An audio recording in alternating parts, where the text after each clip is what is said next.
Welcome to the 30-Minute Hour. It's the personal development podcast for the seven-figure entrepreneur who's looking to level up and become unstoppable. I'm your host, Eric Twiggs, your procrastination prevention partner who's conducted over 28,000 coaching sessions with the seven-figure entrepreneurs.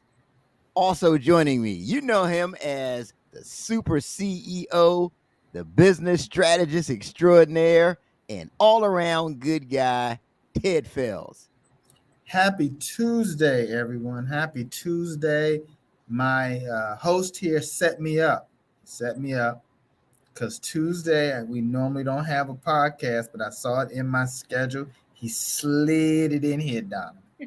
He slid it in here. So I was like, oh, we got a podcast today. He's like, oh, yeah. Yeah, we got Donna. She's great. Yeah, but you slid it in on a Tuesday. Is what you did. You didn't tell me. Just gonna slide it in here. So I know it's gonna be great. But he's gonna get a hard time for it afterwards because I wasn't planning on doing a podcast on Tuesday. But Donna, I know it's gonna be amazing. Okay, I hope I can live up to that. But he's gonna get it regardless. You can be awesome. He's still gonna get it, but it'll make it a little better. I'm sure it's gonna be great. But it'll be worth it. So this is a special Tuesday for those of you watching us live on Facebook, on YouTube, and on LinkedIn. You're like, what are you guys doing? It's Tuesday, because normally our show is on Monday. But this is a special Tuesday. I wanted to make sure we got Donna Ashton. I'm going to give her a formal introduction because she's going to be talking about how to create the freedom to have 4-day weekends. Huh? Right. So Ted, come on, man. That's worth moving to a Tuesday, right? Helping our entrepreneurs discover how they can create freedom. Wouldn't you say so, Ted? Man, I think I have a 1-day weekend now. So 4? It's amazing. Looking forward to it. Absolutely. You know, we're in this hustle culture, and you watch these motivational videos, and they all say you got to grind. Well, her approach is the complete opposite.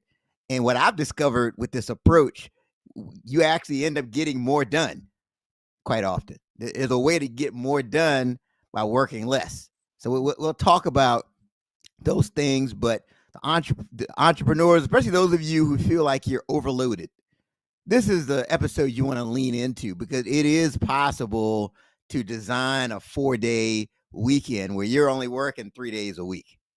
I mean, how cool would that be just to work in your business 3 days a week, and your business will be doing better than when you were working 6.5 days a week. So we'll talk all about that. But as you can see already, this is not your everyday podcast.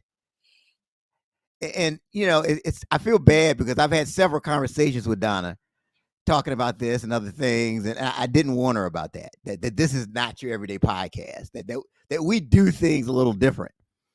But I'm sure she's up to the task. In fact, I know she's up to the task. So this will definitely be a great conversation. I'm going to go ahead and introduce her right now so we can discuss how do we create the freedom to have 4-day weekends. She is the time reclaimer. That's her official title. She's a time reclaimer. She's also a course expert that has 14 years experience running a simple business, working 3 days per week.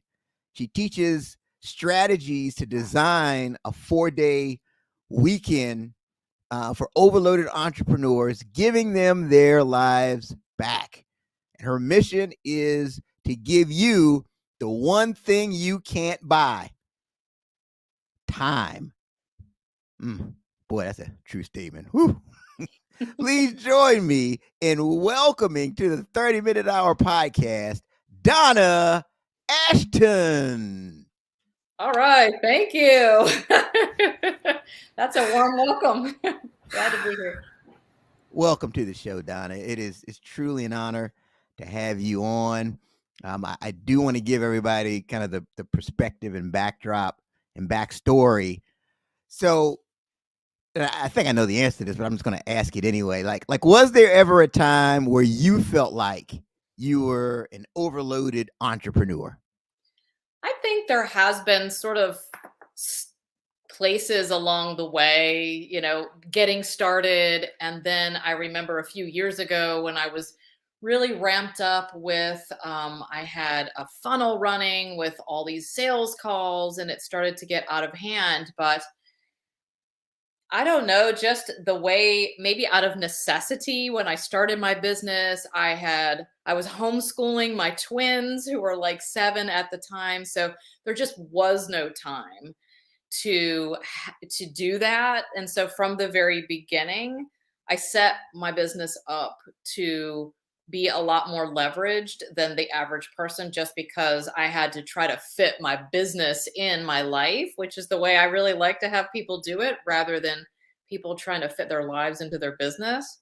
So yes, I've had times where I'm like, whoo, I'm glad I'm not doing that anymore. But I think overall that I've kept it pretty simple for the majority. And for a while I was like, that may seem like a detriment for somebody who's trying to help other people. I feel like someone pointed out, but you're never going to fall back into that place of, okay, now I'm getting back into the hustle again, because it just feels like the thing that I know. It's really not the thing that I know. So I'm pretty steadfast with, like, if something is starting to get out of control, I need to look at it and say, what's happening here, and fix it. Because my norm is more of a very simplified, not working that much type of business. It's interesting. So, like most of the entrepreneurs that I've worked with or been around, it takes like an outside source to help them to understand how important it is to work on the business instead of in the business.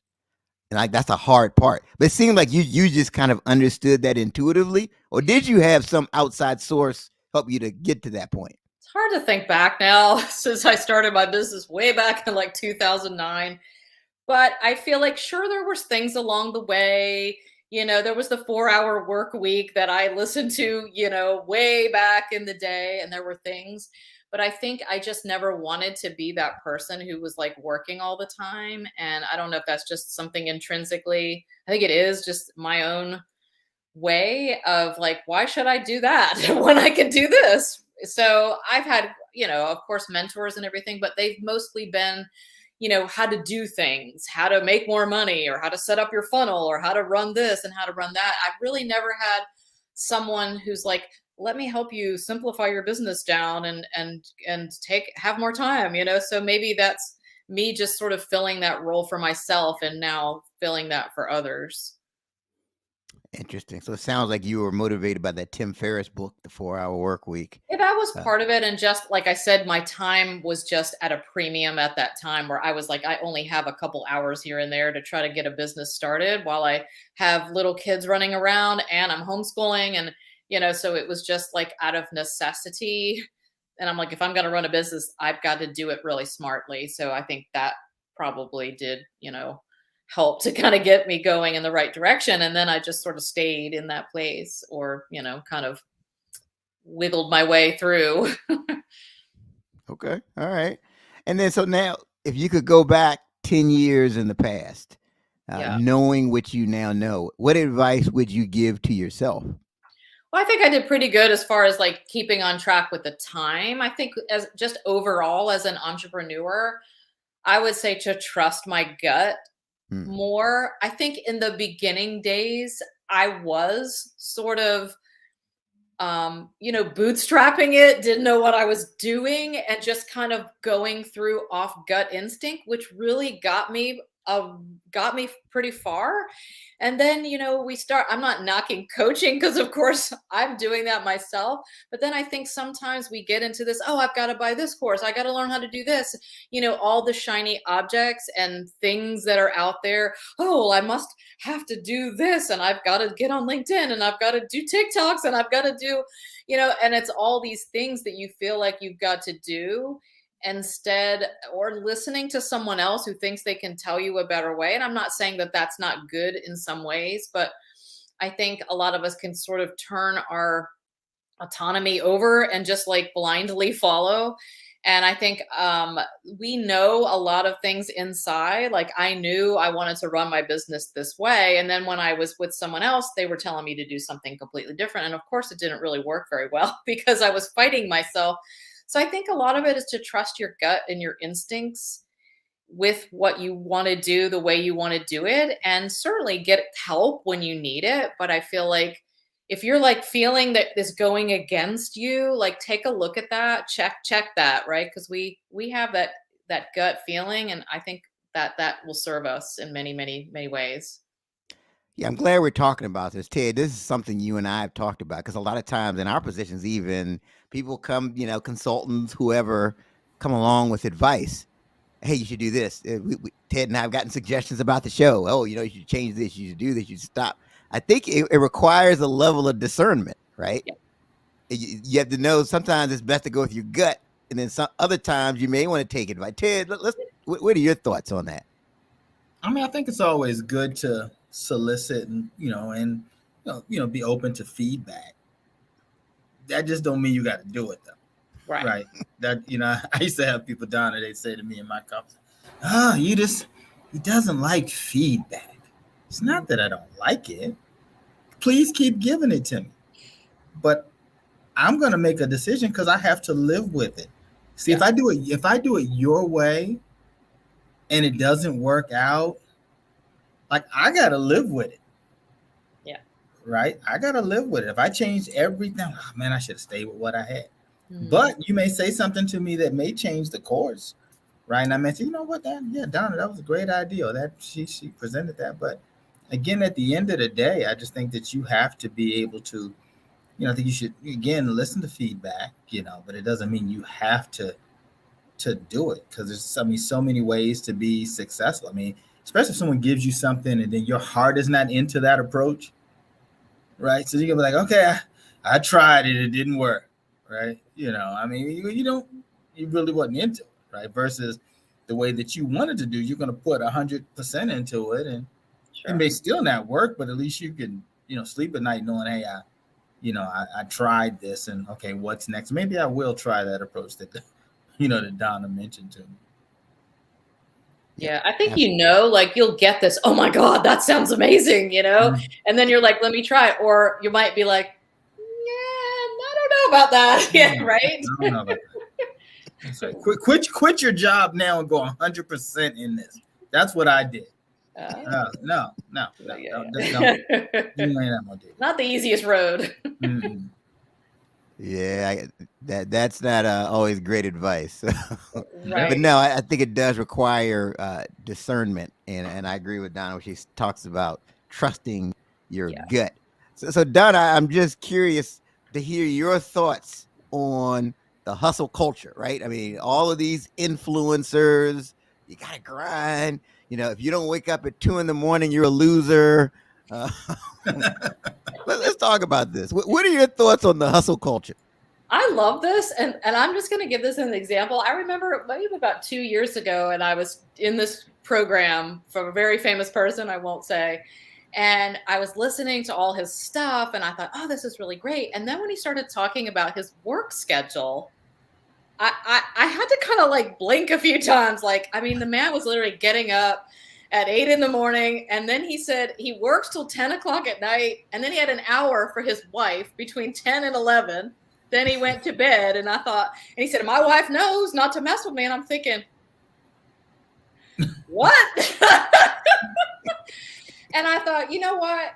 If that's the way I have to be successful, I don't want to do it. I mean, really, and I hadn't been doing it. And I like what he was saying in some of the cases, but I thought, I don't want to be the 14-hour day entrepreneur. Like, I just don't. And I don't know when. It's interesting because I was doing some research on a podcast that I did on my own podcast, which was about the work hours, why we're still working like it's the 1800s and all of this. When did the 5-day work week and 40-hour work week and all that kind of come about? It was very interesting. But when did it become a badge of honor to work 50 and 60 hours a day, a week? Like, when did that become the thing? And I don't know along the way, if it was like the 80s and 90s where it was like this thing where everybody was striving and hustling and whatever. But I mean, for me, I'd rather have my badge of honor be like talking about how I spent 4 days down in Key West, last week. You know what I mean? I'd rather be talking about that type of stuff than, yeah, I work so much. And when people say, oh yeah, how's it going? Oh, it's going good. I'm really busy. Like, why is that a good thing? Like, how did that become almost like, if you're not busy and hustling, you're like a lazy oaf or something. I don't know. Like, when did that happen? And I feel like we were saying before, Eric, it's like after the last couple years, the world has changed and things were really hard. And I think people are starting to wake up and realize that maybe that's not the way. Like, what's really important maybe isn't like killing ourselves to make the money or to be success. Like, there's got to be, and why does it have to be one or the other? I think that's really what it is, right? Why does it have to be, well, we make a pretty good living and we have time off, or we kill ourselves and we make a lot of money? Like, why can't we have both? Yeah, why can't it be both and, right? Why does it have to Exactly. Why be does it have to be either that either or? or? And I Yeah. feel like we just are from a culture from an early age, from the time we're in 5 years old, where we go to school Monday through Friday, right? We go to college Monday through Friday. We go to work Monday through Friday. And then we try to cram our lives into 2 days if we're lucky, on the weekend. And, even though a lot of companies I'm starting to hear are trying to maybe go to more of a 4-day week, or some of them are experimenting, or this, I remember when I worked in corporate, which has been a very long time ago now, casual Fridays, right? Or people start leaving at noon on Fridays. But when I started really looking at it and I really started taking a stance on it, I wanted to really shake things up. It's like, why not work only 3 days a week and have 4 days off? That's a huge shift from going, well, even if we take Fridays off, we're still working 4 days and then taking 3 off. We're still working more than we're taking off. But why can't we flip that? Like, why do we have to do that? And, you can argue, well, I love my work and I don't know what I would do. One lady was like, well, I don't know what I would do because I'm single and all I have is my work.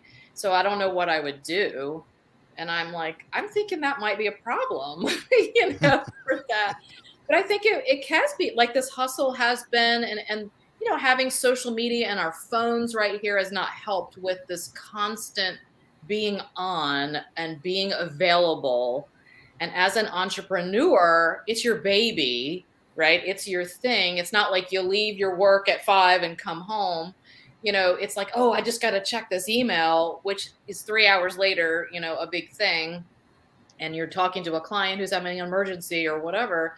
It's harder as entrepreneurs to kind of draw the line of work and home, and how to kind of set that aside. But I feel like, I think there's a time, and I'm hoping it's now, where people are kind of getting a little bit like worn out with that. Yeah, and it's funny. We were talking backstage before Ted came on that that they ran these series of ads to see, like, and they had different headlines just to see which one would resonate with people. It was on the hiring, and the number one the ad headline that got most responded to was "Nights and weekends are meant for family," which at the time was surprising to me. I would have thought it'd been, hey, you can make XYZ if you work here, right? Yeah. But it was no. Nights and weekends are meant for family. So things are trending in the direction of quality of life. And I think as entrepreneurs, I mean, if you employ people, you need to be aware of that, and understand that this hustle culture thing isn't what it's cracked up to be. A lot of this, though, I still think it's kind of tied to productivity and efficiency, right? There's some people that can get so much done in a little bit of time, and then there's some people they could say, I'm working these 14-hour days, and but yet you're really not getting a whole lot done. You're shuffling papers, you're walking around, you're talking to Bill right at the water cooler for a couple hours, you go to lunch for 2 hours, and that's just to get it and bring it back to eat at your desk, right? So you've been there all day, and it's like, oh man, you're working these long, man, because now at 4 o'clock, now you really start working, right? So now you don't leave till 8 o'clock, Mm. I mean, so that doesn't really mean that just because you spend a whole lot of time in a place that that you've been productive. And I think that even now with everything that's happened, over the past couple years, everything with pandemic and everything being virtual, you see how much more efficient you are. Like it's sometimes I can be on a virtual meeting and then it's kind of like people are just kind of like you got to almost like say, hey, it's all right, guys, because they don't know when it's time to go. Look, we've talked about everything. It's time to go. Like there's no need of us just sitting there staring at each other. But see, that's the kind of stuff, Donna, Yeah. that was happening in the conference room, right? You're sitting there and you're talking. And you're like, well, you've been here 2 hours, right? Right. You squeeze that grapefruit as much as you can. Nothing else is coming out. Get up, log out, or get up and walk out the conference room, right? And go about your day. But we spend so much time Yeah. doing stuff, but that doesn't necessarily mean that it's productive Yeah. time. That just means it's time that's spent and you say, hey, I did 70 hours at work this week and got nothing done. But then someone else is doing virtual. They're doing stuff with the family, going on the field trips with the kids, doing da da da, and they're killing their numbers still. Yep. Absolutely. Yeah. No, I mean, it's you can't confuse movement with achievement, right? That's the old saying. Just because you're active and you're working on it, what are you really getting done? And I think this kind of ties into Donna's whole mission. So, okay, Donna. So there's somebody that's watching us right now, and they're saying, easy for you to say, but you don't understand because my business is different. I can't design a 4-day weekend because my business is different. What do you have to say to that person? Well, I mean, there is some truth. I mean, not every business is equal. So if you're talking about a coach who does virtual coaching or consulting versus like a restaurant owner or something, who has to keep their restaurant open, there is some differences. And I've worked with a lot of different industries and a lot of different walks of life, from a contractor to a singer to a coach to a chiropractor and a doctor and a lawyer and a financial advisor. So there's been a lot of different, people. But I find that, kind of along the lines of what you were saying, Ted, there is always ways to look at what they're doing and streamline. I'm not a big person who's trying to let's try to make you more I mean, I want them to be productive and I don't want them wasting time, but I'm not about let's cram more into the day. I'm not about time management and let's see how much more we can cram into this day. But I think there are ways. First, they need to see like what are they doing and take like an assessment of where their time is going. That's a big eye opener for most people who are, like you said, who think they're really working hard and then they spend 6 hours really moving things around or working on a logo or whatever, right? Or getting ready to make sales calls or whatever it is, right? And they don't really do anything. So there's that. But there are a lot of little ways to kind of streamline and to kind of, like you said, make a little more efficient what they are doing. And I think we are doing a lot of things in our business. Many people are doing things that don't work, that are getting them no traction, that they just think they have to do because that's what everyone else is doing. Like there's a lot of things happening that I think if they really took a look or had someone take a look at what's working in the business, what's not working, there's a lot out there that if they're busy and they're overworked and overbooked and all that, it's really hard to step back and sort of be the CEO and say, let's take a look at like a bird's eye view of your business, because they're too busy putting out fires and too busy just trying to keep their head above water and all of that. But I would say, yes, there are some differences, but there's always ways to make things more streamlined and, work your way toward backing yourself out of your business to whatever degree, you want that to be. Yeah, it's like we had a uh, great lady on our show who owned a marketing company, and she was able to step away from her business for 2 years and come back. She came back and the business was doing better than when she left. Wow. And that's just a classic example. And there's other people I've talked to with a similar business that said, "Oh no, my business is different. You don't understand." Yeah. Um, Yeah, so I everybody just thinks find they're the unique snowflake, right? They're the right. unicorn. Right, you're the unicorn. Okay, but Everybody I thinks they're the find unicorn, but most people are not the unicorn. Like there's right. always something that could be changed and done. And what I find is that you have to be open to it. They have to want Absolutely. it. They have to be open to it because otherwise they're like, oh, I don't even see how that's possible for me. Yep. I Right. think you hit the nail on the head. You just have to stay open Yeah. to that. And I just thought I'd bring it up because I hear that a lot. Oh, Yeah. my No, business I'm is glad different. you. You don't get it. Oh, yeah. Okay. Yeah, So, no, it's a good perspective to have because there are people who are like, oh yeah, whatever, that cannot happen for me. yep. Okay. So you've now convinced me, Donna. I'm open to this idea Yep. of designing this 4-day weekend. Right. I've got my limiting beliefs. We resolved those. So what steps can I take to design this? What do I need to do? Yeah. Well, I think the very first thing is something we already sort of talked about, and that is to see where your time is actually going. And I Mm. hate those things, honestly.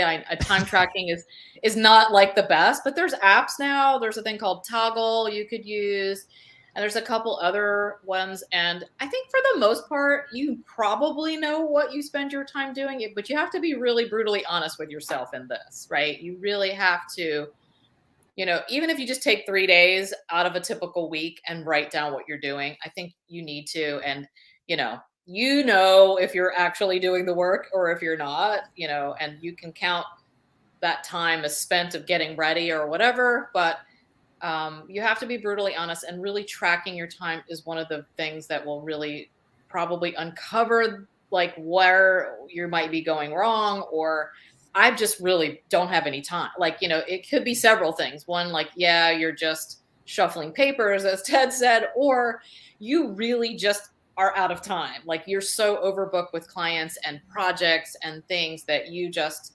you need some help like figuring out what to do with that.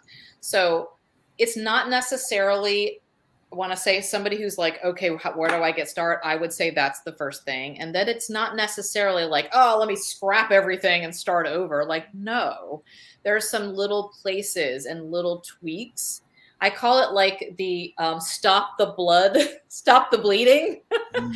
Right? It's like if you are that person who is like, I just do not have like 5 minutes to go to the bathroom in between my day or my clients, and I'm eating like, on the run, then it's like, stop the bleeding. Like, how can we get you just 3 hours or even 1 hour? Like, even that would be enough to stop the bleeding. Like, let's just give you some time so that you can think, right? So that you can just like decompress so that you have some time. So there are some little things you can do. Like, for instance, I'll just give you as an example, as someone who's like doing a coaching, consulting, or working with a one-to-one client base, which is a lot of the people who come to me. If you have, let's say, 90-minute calls or 60-minute calls with your clients, can you shave that down to 50 minutes? It may not sound like a lot, but if you have 10 or 15 or 20 clients every week, that's a lot of time.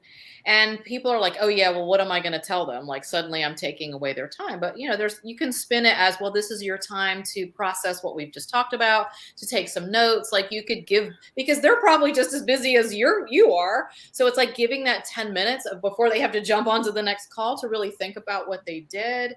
So that's like, there's little ways to kind of, I call it shaving, like shave a little time into your schedule. The other thing is batching, which I'm sure if you've done any type of time management things, kind of what Ted was saying, like going from one thing to another is really hard. And like getting interrupted, when you're in the flow and somebody like interrupts you and then you're like, oh my God, where was I? You have no idea what you were doing. And it takes 20 minutes to get back into it. So sort of batching together certain calls if you can, like put all your sales calls together, put all your onboarding calls, or put your client calls in the morning and then take a break. Like there's ways to kind of batch things and do some of that, trying to give you like a few little practical things.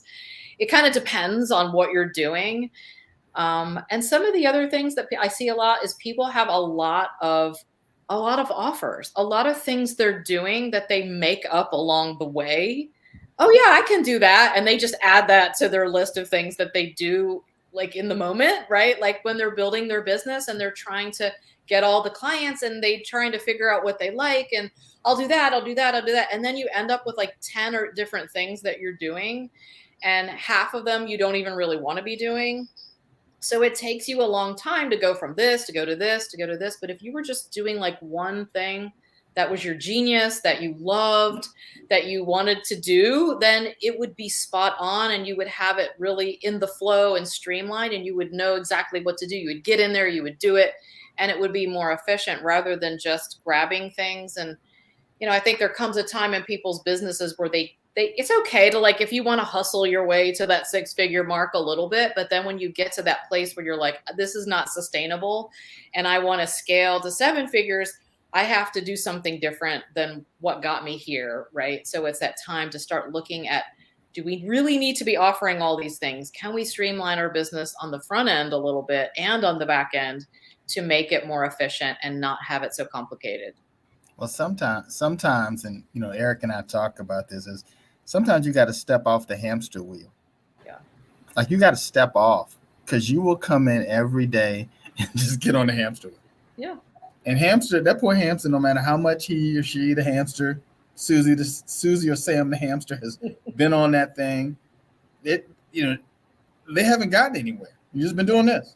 So sometimes you got to step off of it and take a moment to look at it and be like, okay, do we need to be running the other way? Like, what do we need to be doing? Because I'm not getting anywhere with this.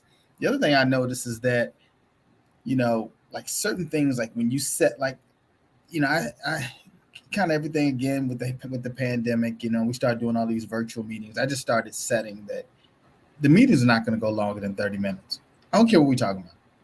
Like I set that. And with the team, look, we're not going longer than 30 minutes. Right. And so they know that if you start going and rambling a bit, I'm going to stop it. I'm going to be like, no, we got 30 minutes. We get down to the last 5 minutes or 2 minutes. I'm like, hey, I got 2 minutes. Who wants it? Right. And it's funny that all my meetings, they end up being 30 minutes or less. Like the people know, like they're trained that way. Even when I meet with customers, it's 30 minutes or less. And the customers have said, oh man, really appreciate it. Because I just want a brief meeting with you. Right. It's going to be under 30 minutes.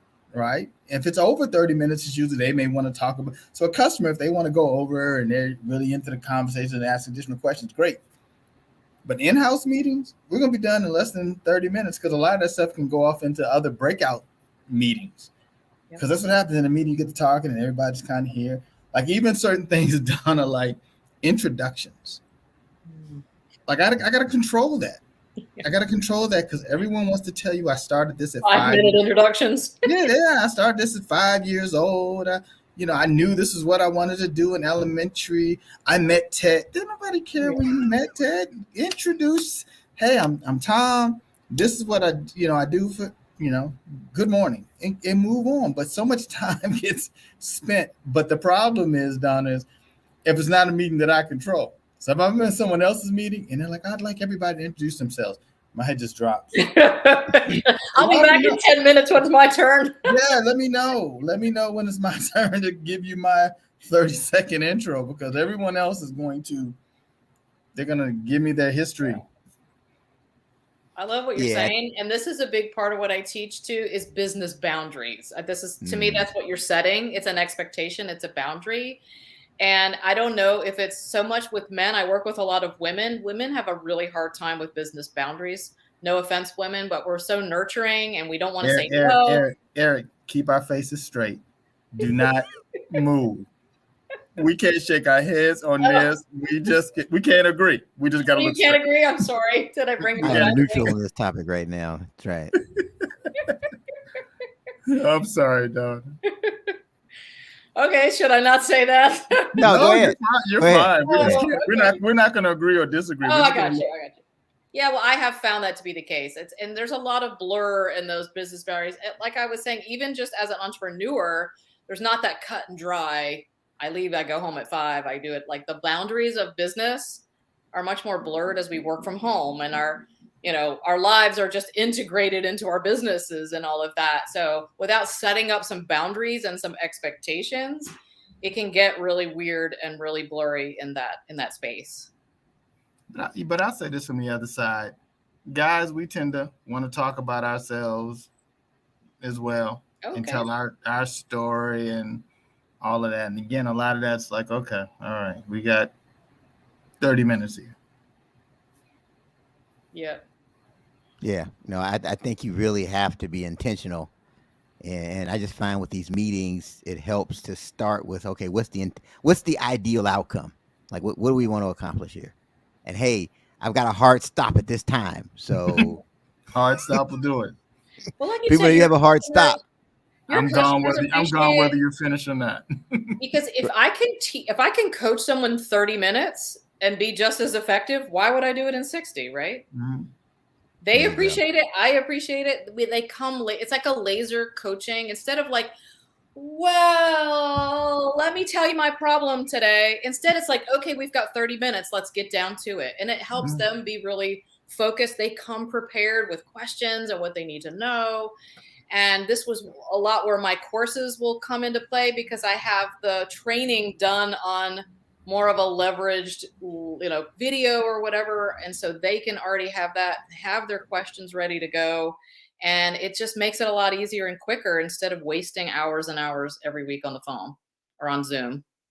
Sure. No, I agree with that. So it sounds like I hear you saying, Donna, if people want to get started down the road of getting to the 4-day weekend, first they need to track where they're spending their time and what they're doing. And Yeah. I've been on both sides of that, where I've Yeah. had people do that and I've done it myself. And it is eye opening that, like Mhm. Ted said, you're moving paper clips around, you're doing all kinds of stuff. So, write down what you're doing, shave down time where you can, Yeah. right? And then Stop the bleeding. stop bleeding. There you go. Yep. Focus on batching and try to avoid taking on too much. So as far as the taking on too much, is that just the inability to say no? Well, I think it's over delivering to your detriment. I find Okay. the over delivering piece. Oh, I'll just keep saying yes. Can you do this extra thing? Can you do this? Yes, yes, yes. Right. Sort of taking on way more. And I think, when you get to a place where like you can't take on anymore, that's when you're going to be like, okay, how can I do this in a little bit different? What else can I do in a different way? Because this isn't working. Even if you've got things down, and then you're like, but I want to scale my business, right? I want to increase my revenue. So what can I do? I can't take on anymore. Then it's time to start looking at some more leveraged ideas and ways to move you into a model that makes more sense with where you are in your business. Okay. And then can you share with us a success story, those or client that stands out to mind who they applied your framework? I definitely can. This poor woman came to me last year working like 7 days a week. She's like a brand designer, website designer. So she was doing everything herself. She had a lot of old clients who she'd been working with for like 4 and 5 years, doing things that really were so above her. Not that she was above things, but what I'm saying, she was so much more advanced now, and she was still doing things.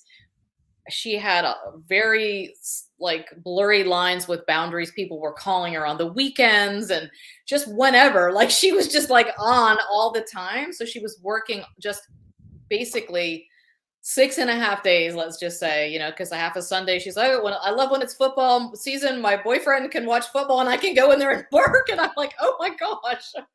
So it took a few months, but we started with what are you doing? Then we moved her into, you know, some business boundaries. Then she hired a couple people to really help her, another designer, an assistant, and really started backing her out. Now she doesn't work Fridays at all, and she takes a lot of Mondays off. And that's huge, because from a person who was working like 6 days, who would go on vacation and sit on the beach and keep running back to the hotel with her computer because she had to work on stuff. She said she just went on a vacation. This was about 2 months ago. She said, I didn't even bring my computer. And that was like amazing. She just checked in once in a while with her assistant. And that's huge. It's That's gone from just huge. being like, oh my gosh, I don't know what to do, to I've got my business under control. And she's even, like now starting to do her own course and really like looking to even back out even more. And she's excited. She loves what she does now, instead of just like, whoo, I can't deal with this.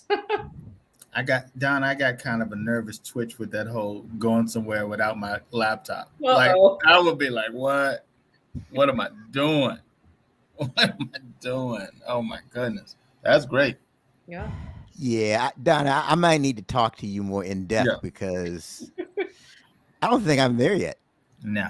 Well, Yeah, when I go on vacation, I'm taking my computer with me. I mean, it's baby steps. You can't just say, you can't just shut everything down and be like, I don't work Fridays and Mondays anymore and fire over your clients. I mean, that's not what we want. We don't want you to take a dip in your revenue, but we want to slowly move that so that you can have the same or better revenue and, reduce your hours. So it's it's not an overnight fix, though we can get you a little bit time with the stop the bleeding.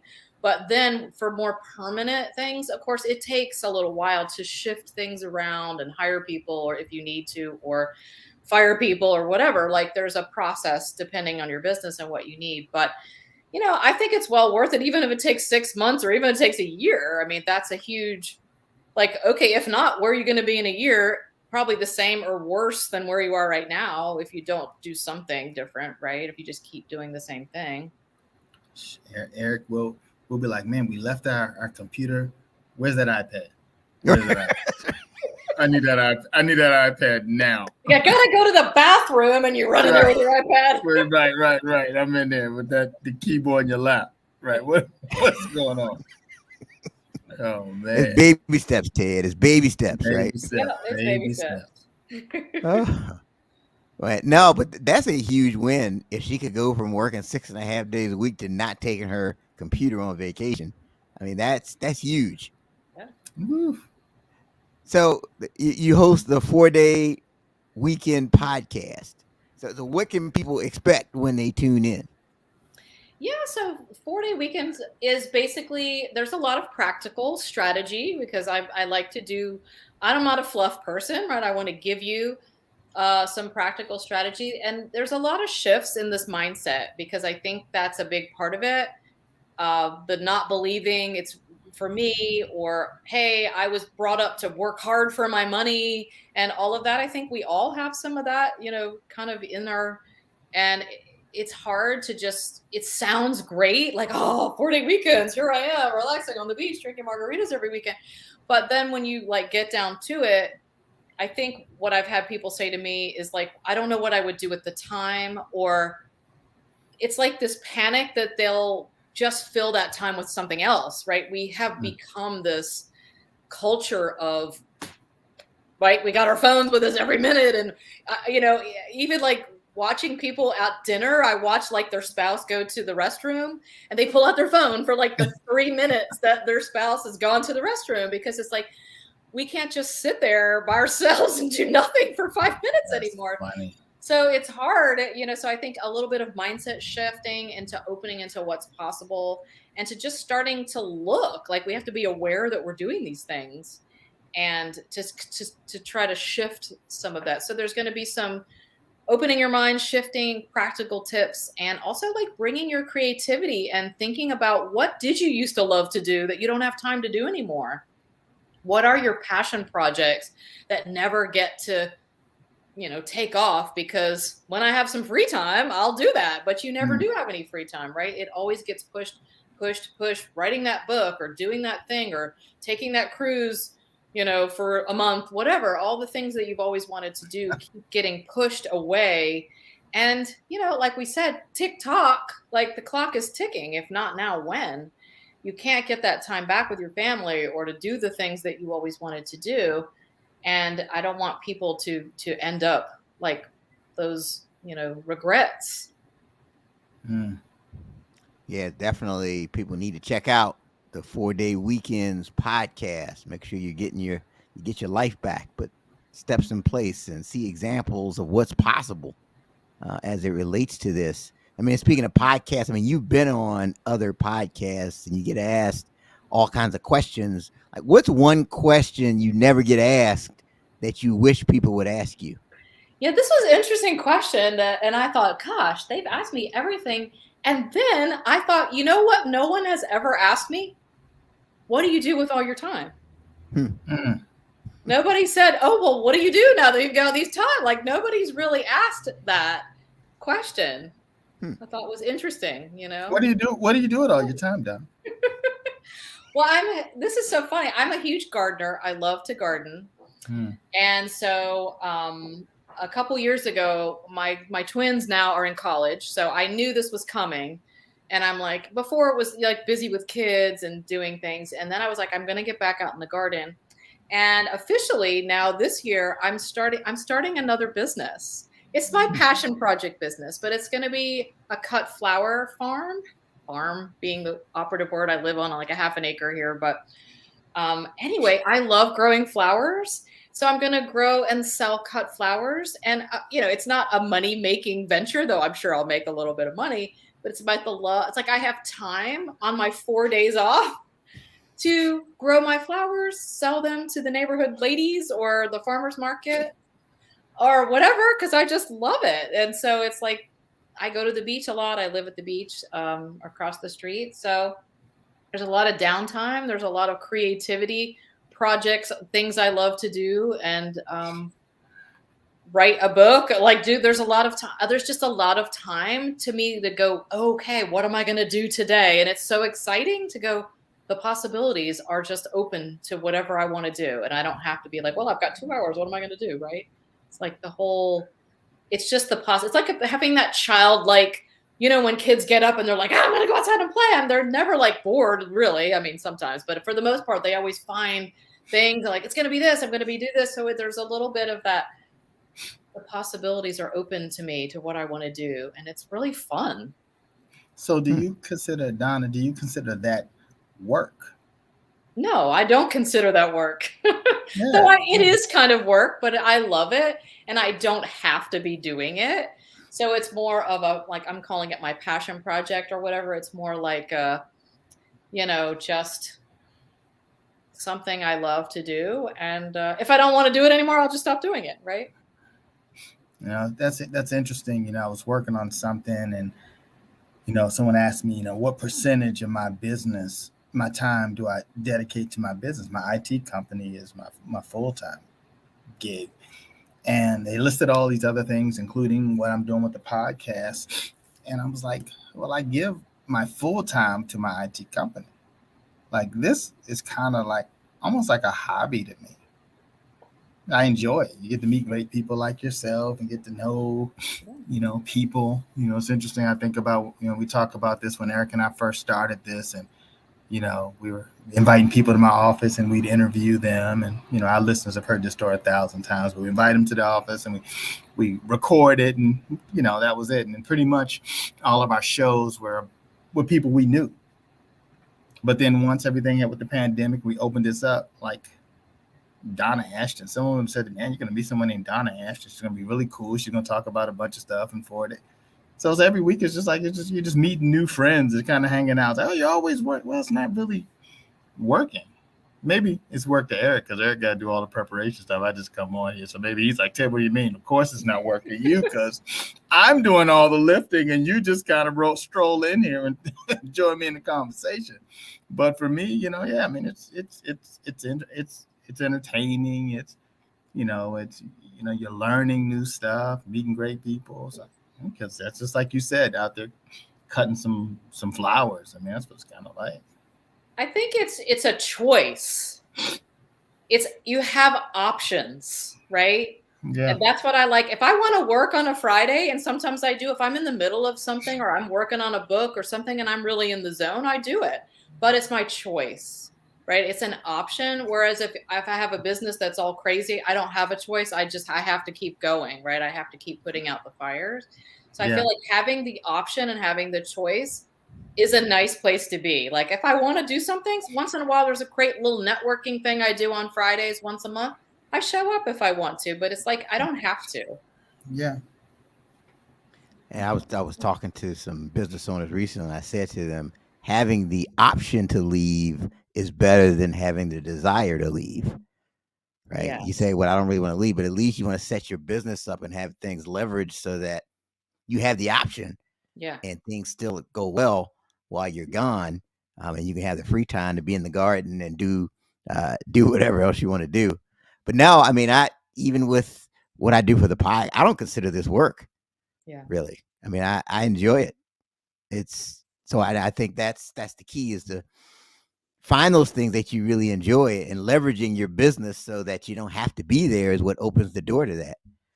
So this is great. Now you've got a special class, Donna, Yeah. that's coming up on March the 23rd. Yeah. Let's tell everybody about that. Yeah. I'm doing a class. So I guess it's a master class, but it's only 30 minutes. So Ted, you're going to love that.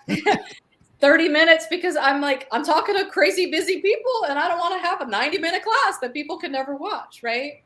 So it's just really giving my 4-day weekends process that I have distilled over these 14 years, everything that I do. So I'm giving away my sort of 4 keys. It's called 4 Keys to 4-Day Weekends, the Busy Entrepreneur's Survival Guide. So it's like, come and let me give you some ways to streamline your business right now and gain 3 hours, how to leverage your business model and scale, because stretching yourself thin is not a strategy.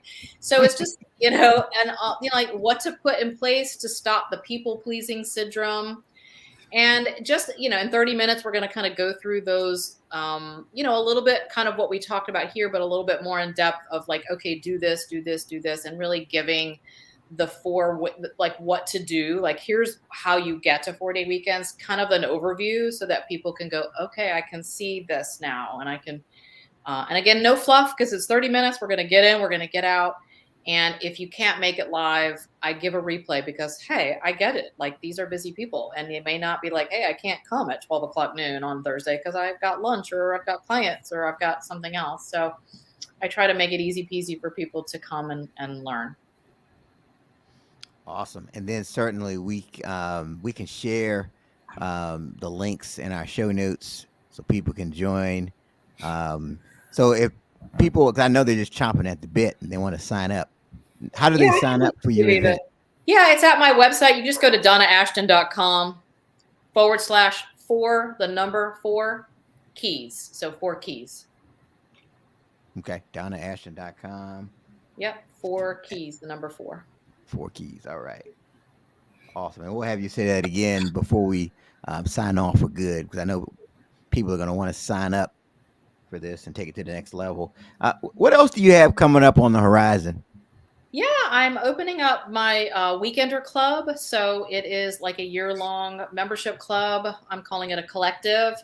So if you're like, I know I want this, I want to work toward 4-day weekends, but obviously, it's like I said, it's not an overnight thing where you just come take my 6-week program and bam, you got 4-day weekends. Like it's going to be a little bit longer haul. So I'm opening this up April 5th. And it is to come in and get the strategy, to get the mindset help, to get some ideas on how to streamline your business, the front end, the back end, on how to become the CEO of your business, to really step into that so that you can have time off and to remember those things that you've been putting on the back burner and really to regain your life and, to do that shift of fitting your business into your life instead of the other way around. Wow. And I'm also writing a book, but that'll be coming out later in 2023. Okay. All right.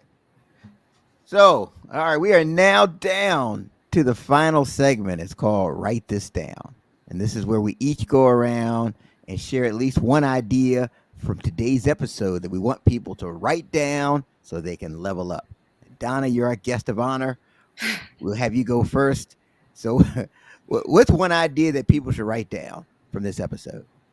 Well, I'm going to steal Ted's idea of, and I'm kind of bundling it with what I say. Like, why take 60 minutes if you can do it in 30 minutes? Like, take a look at what you're doing and really see, because I think it's really part of what I'm teaching. It's like, okay, how can we shave off some time in here? Can I do it in 50? Can I do it in 45 minutes? If you can't do it in 30, like, what can I do?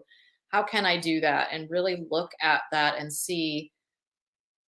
You can almost like play a little game with yourself, like I used to do with my kids when I wanted them to clean up, and I would like put on a song and say, how much can we get cleaned up by the end of the song? It's sort of like the little timer game, but play with it a little bit and see, hey, if I only have 30 minutes right now, could I get this thing done? Right? I bet there's a lot that you'll see that we can do, because we always get all our work done before we go on vacation, right? Somehow it all gets done. That's interesting. Yeah, that's the most productive time ever, because you want to get out and make sure you don't have anything hanging for when you leave. Right. So shaving off the time, that's critical. Good stuff. Thank you for sharing that. Okay, Ted. So I'm just thinking about, a lot of times we have these discussions and it's to help our viewers, but it really helps yourself, right? Because I'm just sitting and thinking about this, and Eric here, we have this conversation all the time about he's heard me talk about the hamster wheel a million times. I'm thinking, well, Ted, you may need to get off the hamster wheel for a minute, right? Because it just seems like the week is Monday, Tuesday, Wednesday, Thursday, Friday, Monday, Tuesday, Wednesday, Thursday, Friday, Monday, Tuesday, Wednesday, Thursday, Friday. But again, you're still kind of, in some aspects, still right there. So if it's a day that you're like, okay, you know what, this Friday, I'm just not going to do anything. Like, how much am I really going to be impacted? Right? Because Monday I'm back at the hamster wheel. Like, unless I had something that's due that day, I mean, sometimes you probably do just need to just say, Ted, today I'm just gonna, I did what I did for the week, right? I'm gonna just be like whatever today, right? And I think, I don't know, Donna, if it's gonna get me to not take a laptop, on a trip, but at least it'll get you thinking, like, okay, be as productive as you can with the time, just not, like we said, Eric, just full of activity. But then you look at it, right? Because, it's pretty humbling when you start looking at it. Even like now, January 1st, we're going to turn this around. It's going to be lit up. We're going to do it. Like, okay, it's about to be April, right? And it sure looks a whole lot like last year. Yeah. Right. So what do you need to, to do? Because continuing to run on the hamster wheel is not doing it. So sometimes you might just need to just stop for a second and really kind of revisit it and be like, okay, what do I need to do? I'm just full of activity. I'm just full of going on this wheel, or am I, getting the results? Right? If I were able to work, if there's some crazy way that I could work 10 days in a week, right? Would you still have the same results? Right? Well, I worked 15 days this week. If it were possible, would your results still be the same? It probably would be if you're on that hamster wheel and you're just kind of going, on and on and on, and not really being as efficient or productive, and you just need to just step off of it. So yeah, I'd say, step off the hamster wheel for a minute, and look at it and, see if it's, if you can get some of your time back, be more efficient, be more productive, and then, see where you could, get some of your time back. Get off of the hamster wheel. Sometimes you have to step back and take a look at what you're doing, and are your actions leading you to the desired outcome? So now that's good as well. So my piece, or write this down, is this idea that rest is not a 4-letter word. Okay, it is a 4-letter word, but you get my point. I was gonna say, well, how are you spelling? Technically it is, but it's not in the sense that it's a bad word, right? A lot of people Got think you got rest means that you're being lazy, Right. but it. I Rest think is not rest can lazy. be yeah, rest can be the key to productivity. I mean, I just know for myself that times I've come back from a vacation, my creativity is at a different level, and I'm getting all these ideas and things like that that I wouldn't have gotten if I was just grinding away, grinding away, grinding away. So I would say we really have to factor in recovery and factor in rest, and that's why it's valuable to design your business so that you can step away whenever you need to. And I mean, this has been a tremendous. I think every entrepreneur on the planet needs to be watching this episode. Quite honestly, um, because that whole rest thing and recovery and really designing like a lifestyle. I mean, I think that's critical. That's critical to success. So, Donna, I definitely wanted to thank you for joining us and sharing everything you shared. So, remind us again of how people can connect with you and how they Yeah. can take your course. Great. Yeah, well, the podcast, so you can come on to 4-day weekends, wherever you find your podcast, it's all over there. I'm on LinkedIn. And if you want to join the class, then go to donnaashton.com, my website, which you can see me over there. So donnaashton.com/4 keys, for the number 4. All I'd love to right. have you. Thank you so much for having me here. It's been fun. Wonderful. Yeah, for Pleasure is sure. all ours. Yep, this has been an excellent episode. And don't forget to share the show. Share the show. Share the show. That's right. Don't keep this great information a secret. And don't forget that you can go to Apple Podcasts, Spotify, and any of those other podcasting platforms and listen to this episode of the 30-Minute Hour podcast. Well, that's our time for this day and week. And until next time, have a great one.